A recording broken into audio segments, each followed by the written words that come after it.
Bismillahirrahmanirrahim. Kita akan ngebahas teknis untuk bisa menghijrahkan status dengan melobi langit. Dengan doa. Kan katanya doa itu bisa mengubah takdir, benar? Benar nggak tuh? Allah yang mengubah takdir dengan doa. Jadi bukan doa mengubah takdir, tapi Allah mengubah takdir dengan doa. Dan takdir itu bisa dirubah-rubah. Suka-suka Allah dong. Orang Allah yang nulis takdir, yamhullahu ma yasha'u wa yuthbit, kata Allah. Allah bisa menghapus apa yang Dia tulis dan bisa menetapkan. Jadi nggak usah pesimis, nggak usah putus asa dulu. Wah, kayaknya memang takdirnya nggak bisa. Orang yang jahat kayak saya, yang pernah punya masa lalu yang kelam, nikah dengan akhwat yang hafizoh dari pesantren apa gitu. Kan kayaknya takdirnya nggak. Wal hafizin, wal hafizat, gimana sih? Wal hafizin, gimana sih ayatnya? Saya jadi lupa.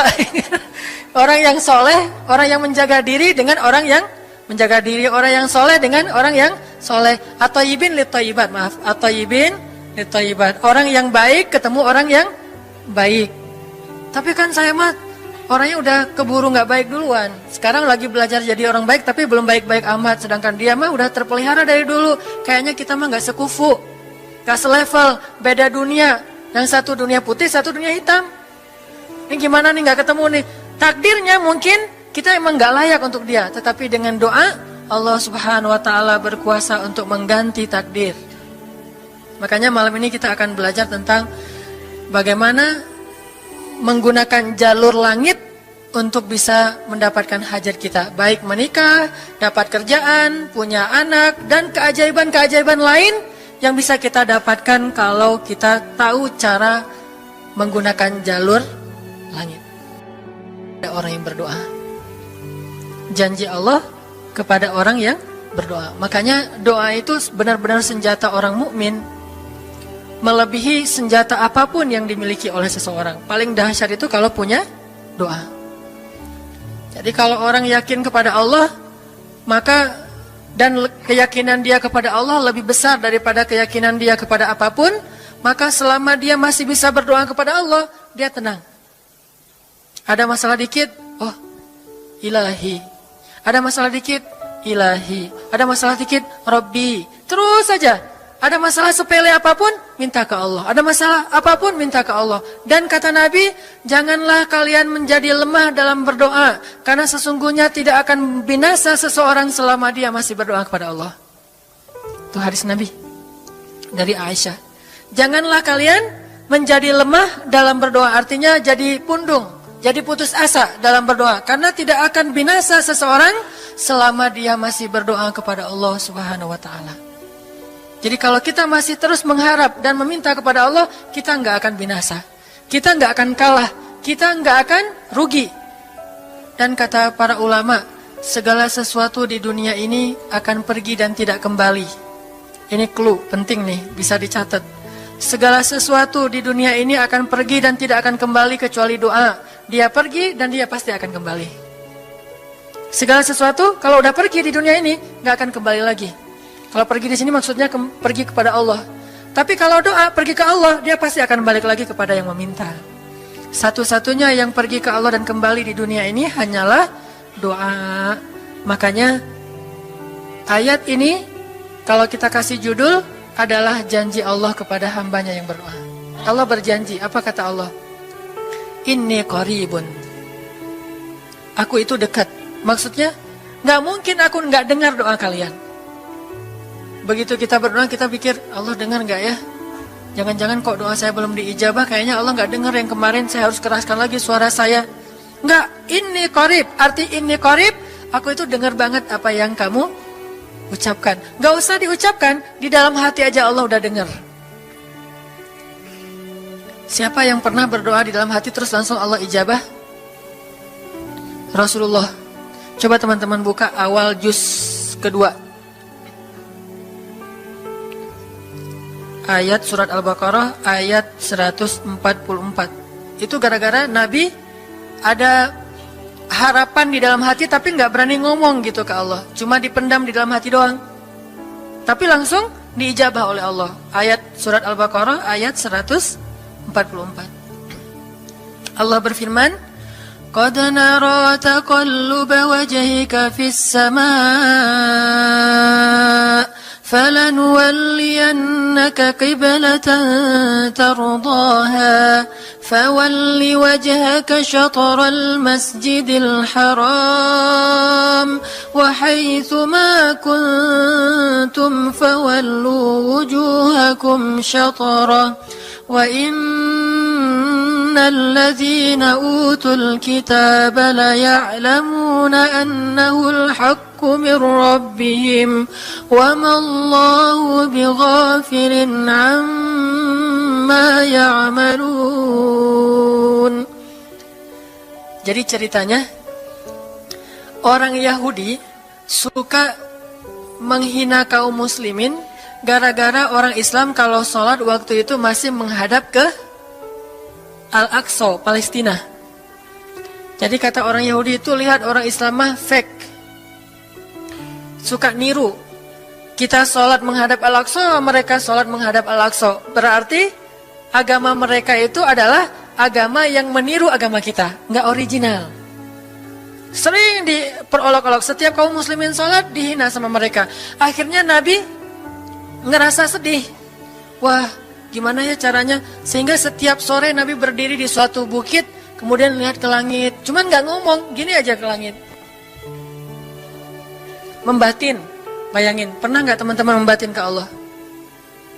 Ini yang harus kita coba lakukan. Belajar membatin kepada Allah. Itu romantis banget. Jadi duduk sendiri. Allah, ngomong gitu dalam hati. Dan yakinlah ini qarib, Allah tuh dengerin. Jangan pikir saya kayak ngomong sendiri, kayak orang kurang waras. Enggak, Allah itu mendengar. Jadi kita batin aja sama Allah, ngomong dalam hati. Ya Allah, saya tuh lagi gini, ada masalah. Ngomong dalam hati kita. Please Allah, please gitu ya.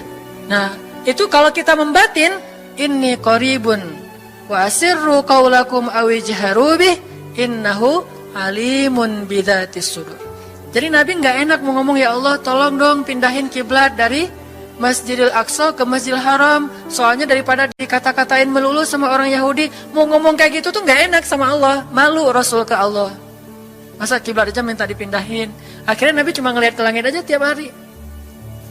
Udah selesai pulang. Besok lihat lagi ke langit.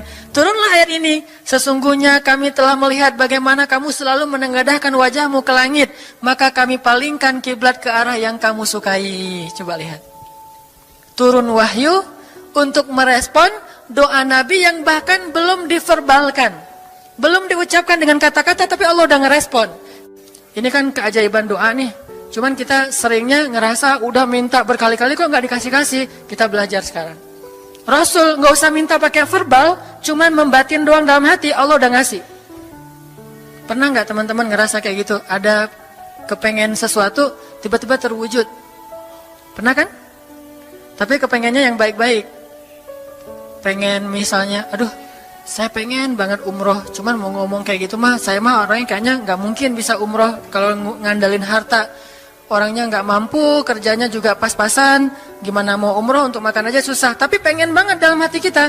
Dan itu rindunya tuh rindu banget. Setiap kali ngelihat video atau tayangan di TV tentang umroh dan haji, menitikkan air mata. Saking kangennya ke Baitullah. Allah tahu itu dalam hati kita. Tiba-tiba ada jalan. Ada aja jalannya. Dan bisa dikasih sedekah, bisa juga hadiah, bisa juga door prize, bisa juga macam-macam. Pokoknya ada jalan aja, tiba-tiba bisa umroh. Dan saya sering banget membawa orang umroh. Di antara jamaah itu selalu ada 1 atau 2 orang yang umrohnya itu miracle, keajaiban dari Allah.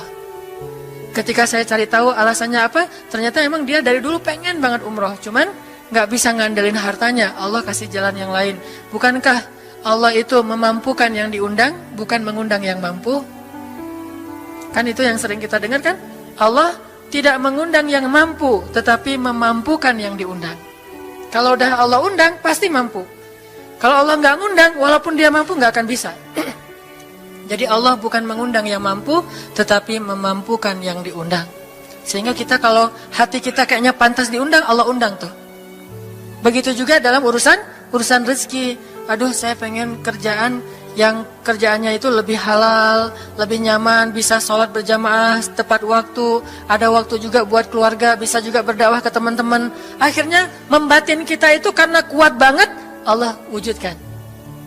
Ini artinya Allah qaribun, Allah maha dekat. Sehingga kalau kita pengen doa kita itu powerful, belajar dari as-siqah billah. Tips pertama adalah as-siqah billah. Percaya deh sama Allah. Percaya sama Allah. Jangan berdoa dengan ragu-ragu. Kayak kita datang kepada seseorang untuk minjem duit, tapi kita ragu. Dia nih kayaknya orangnya susah kalau dipinjemin. Kalau minta dipinjemin gitu. Ini saya lagi ada masalah dikit nih. Boleh minta bantu nggak? Apa? Gimana ya ngomongnya? Susah ngomongnya tuh ragu-ragu gitu kan ya. Akhirnya kita ngomongnya tuh nggak enak, nggak nyaman, membuat dia juga ngasih ke kita juga ragu-ragu. Akhirnya nggak nyaman tuh hubungan kita sama dia. Tapi kalau kita yakin banget sama dia orangnya baik, kalaupun dia nggak ngasih dengan cara yang kita minta, kita yakin bahwa dia tuh pasti akan nolong kita. Sehingga kita akan curhat masalah kita itu dengan tulus. Bahwa kita punya masalah kayak gini-gini, bukannya kita mau minta-minta, cuman sifat dari manusia itu saling tolong-menolong. Kita beritahu masalah kita, dan kita yakin dia pasti akan nolong kita. Kalau nggak bisa ngasih duit, dia akan minta tolong kepada orang lain yang mungkin bisa membantu kita. Dia akan ngasih link, dia akan memediasikan kita. Oh, aduh maaf ya, saya juga lagi sekarang lagi butuh uang. Ini lagi nabung-nabung juga, sama kita mah lagi sama-sama pengen hijrah status. Cuman nih saya kenal ada temen nih yang dia alhamdulillah orangnya tuh suka banget bantu orang lain. Mungkin saya bisa merekomendasikan, saya bisa bantu kamu, ayo kita jalan bareng ngomong sama temannya. Pokoknya kita yakin dia bisa nolong. Nah kalau kita yakin, percaya sama Allah, Allah itu gak butuh perantara. Allah bisa nolong kita dengan cara apapun. Walaupun takdirnya udah ditulis, kamu tuh gak akan punya istri sampai meninggal dunia. Ya Allah, masa gitu sih? Gak akan punya istri. Ya Allah, tapi gimana, masa saya mau hidup sendiri terus? Kamu gak akan punya istri, kata malaikat teh. Ini orang doanya, katakan malaikat dengerin doa kita ya. Kalau di hati malaikat gak tahu, tapi kalau di lisan kita doa, ya Allah, beri saya seorang suami yang benar-benar bisa mendidik agama saya. Kata malaikat, Neng, nanti doa yang lain aja tuh Neng. Itu mah takdirnya udah ditulis, Neng gak akan punya suami. Kata malaikat. Kita mah walaupun malaikat ngomong gitu, biarin aja. Ya Allah, Engkau maha rahman, maha wadud, Engkau bisa mengubah takdir. Kata malaikat, ya juga sih, cuman takdirnya udah ditulis Neng.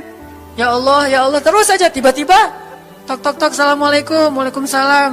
Ayahnya nemuin, ternyata pas kita nguping dari kamar, wah itulah calon pangeran kita yang datang untuk melamar kita, calon raja, calon imam. Malaikat heran-heran, wah subhanallah nih si Enang ini gak putus asa dalam meminta. Kita juga gitu, doa aja terus. Walaupun takdirnya sudah ditulis, karena Allah bisa mengubah takdir lewat doa dan harapan. Masih ingat cerita seorang ibu di zaman Nabi Musa dulu? Yang datang kepada Nabi Musa bilang, ya Nabi Allah, ya Kalim Allah, saya gak punya anak, udah tua kayak gini, bisa gak ya? Saya minta tolong Nabi Musa doa kepada Allah supaya saya punya anak. Kata Nabi Musa, bisa aja sih, gak apa-apa ibu. Ya udah saya doain, ya Allah, ini ada ibu minta anak. Kata Allah, ya Musa bilang ke dia gak akan punya anak, itu sudah takdirnya. Kata Nabi Musa, ibu maaf, udah ada jawaban nih dari Allah. Gimana ya Nabi Musa? Allah bilang takdir ibu gak akan punya anak. Oh gitu ya, ya udah deh pulang. Sampai di rumah, ya Rahim, ya Rahim, doa aja terus. Besok datang lagi, karena dia pengen tahu kabar dari langit. Nabi Musa itu bisa bicara ke langit. Ya Nabi Allah, saya mau tahu nih, kira-kira Allah sudah memperkenalkan belum ya permintaan saya? Permintaan apa? Pengen punya anak. Tapi kan kemarin udah, kata Allah takdirnya gak akan punya anak. Ya coba aja dulu sekali lagi, siapa tahu sudah mau. Sekarang Allah memperkenankan.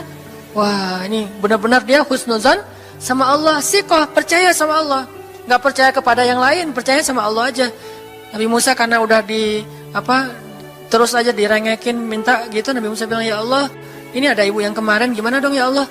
Kata Nabi Musa, kata Allah, ya Musa, takdirnya dia gak akan punya anak. Bilang sama dia, ibu Udah terima aja takdir ibu nggak akan punya anak. Oh ya, pulang lagi.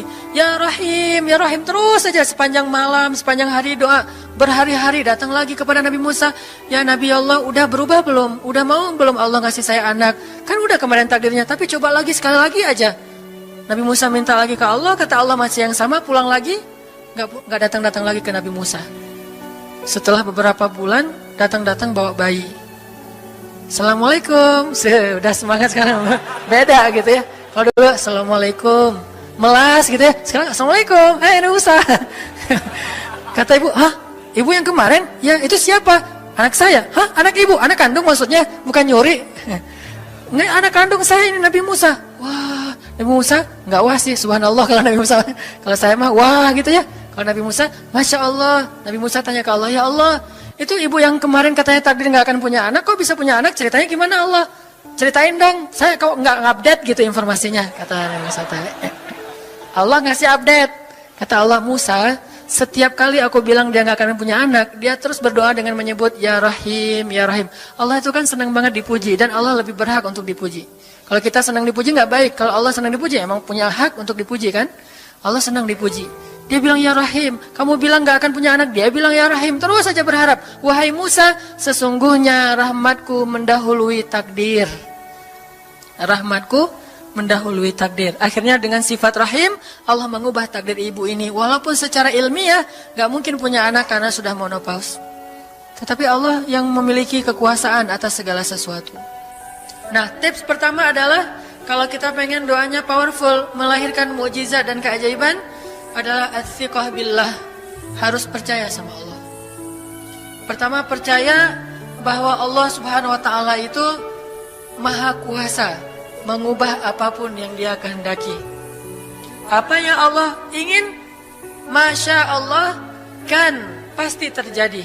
Wa man lam yasha lam yakun. Kalau Allah nggak pengen, nggak akan terjadi. Jangan suuzon sama Allah terus bilang, nggak enak banyak minta, amal saya sedikit, mending saya beramal aja nggak usah banyak minta. Jangan memperlakukan Allah seperti kita memperlakukan makhluk. Orang kalau kita banyak minta, dia akan kesulitan, lama-lama dia akan merasa terganggu. Tapi Allah kalau nggak diminta, dia marah. Manusia kalau kita minta banyak-banyak, dia marah. Allah kalau kita nggak minta, dia malah marah. Masya Allah ya, luar biasa. Allah tuh senang banget kalau hambanya meminta. Sehingga di antara hamba yang paling Allah cintai, di antara hamba-hambanya, hamba yang paling banyak menengadahkan wajah dan telapak tangannya. Ilahi, ilahi. Minta sama Allah, Allah tuh suka banget diminta. Orang yang suka meminta itu bahasa Arabnya awwahun. Inna Ibrahim la awwahun halim. Ibrahim itu hamba yang awwahun halimun. Awwah, halim. Halim itu artinya menahan amarah. Awwah, da'a. Da'a artinya banyak berdoa. Kalau da' itu berdoa. Kalau da'a senang banget doa. Ada masalah dikit, ilahi, robbi, ngadu aja ke Allah, manja gitu. Dan Allah tuh senang banget dengan hamba yang kayak gitu. Sehingga sampai Nabi mengatakan, mintalah kepada Allah walaupun cuman garam. Garam aja minta ke Allah. Sepele banget masalah kita.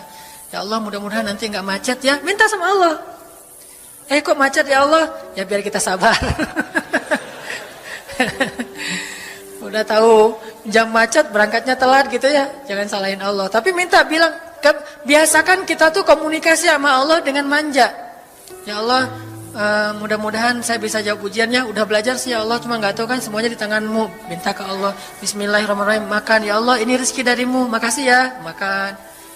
Kalau bahasa lainnya makasih, alhamdulillah. Alhamdulillahilladzi at'amani hadza wa razaqanihi min ghairi haulin minni wala quwwah. Hafal tuh? Kalau nggak hafal, udah aja bismillah lah. Alhamdulillah gitu. Bismillah ya Allah, masya Allah ini rezeki darimu. Udah selesai makan, udah sendawa gitu.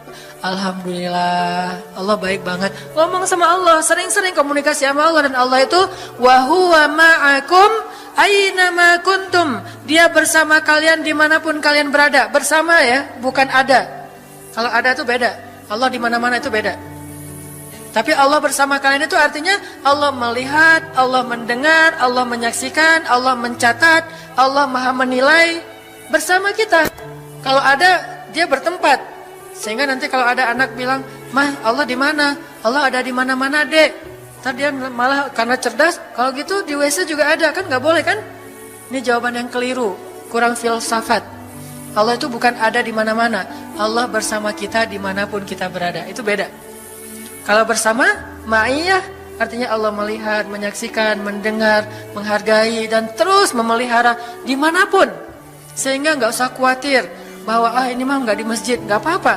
Selama bukan di tempat yang najis, seperti di kamar mandi atau di mana yang tempat-tempat yang nggak boleh, kita itu mah nggak. Tapi yang di tempat yang umum, di pasar, di jalan, lagi di kendaraan, di dalam masjid, di luar masjid, Allah, Ilahi, Rabbi. Kalau perlu lebih manja lagi, pakai irama dikit, Allah, gitu. Kayak orang manggil temennya gitu. Atau kita miss call Allah dulu, ya Allah, udah nggak ngomong apa-apa. Itu miss call, miss call Allah. Ngapain miss call? Caper, kangen sama Allah. Allah, gitu lagi. Itu zikir kan? Allah, Allah, Allah. Kata Allah, ada apa hambaku? Allah lagi. Terus saja Allah di miss call berkali-kali. Pas Allah buka, wah 100 miss call. Allah 100 kali zikir. Udah 100 kali miss call, Allah yang telepon balik. Ada apa hambaku? Wah, ditelepon sama Allah. Lewat kejadian-kejadian hidup, tiba-tiba ada kejutan dari Allah. Langsung bilang sama Allah, thanks Allah. Kan romantis tuh sama Allah. Jangan cuma sama cewek doang bilang thanks, segala macam bahasa-bahasa yang keren. Sama Allah juga harus keren. Tapi setelah thanks, alhamdulillah, karena itu yang paling baik. Intinya harus percaya sama Allah. Allah tuh senang banget didoain, kita berdoa kepadanya gitu. Allah tuh senang. Terus makna percaya sama Allah juga, kita percaya bahwa Allah itu nggak akan ngecewain orang yang berdoa. Ujibu da'watad da'i idza da'an. Aku pasti mengijabah doa hamba-hamba yang berdoa kepadaku. Nggak usah khawatir, pasti diijabah. Tapi kok masih belum aja Ustadz? Nah, kita harus belajar apa itu makna diijabah. Jangan-jangan Allah udah mengijabah, kita nggak ngerti.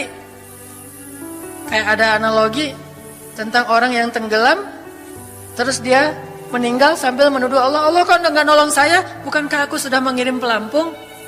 Jadi pelampung itu cara Allah menolong kita. Kita berharap ditolongnya tiba-tiba selamat aja di pantai. Nggak kayak gitu. Allah punya cara, sehingga kita harus belajar memahami maksud Allah. Allah maksudnya apa? Di antara cara Allah mengijabah, kata para ulama, satu, Allah mengijabah persis seperti yang kita minta. Dua, Allah mengijabah yang lebih baik dari yang kita minta. Yang ketiga, Allah kalau nggak ngasih persis, ngasih yang lebih baik, dikasih di akhirat. Bahkan itu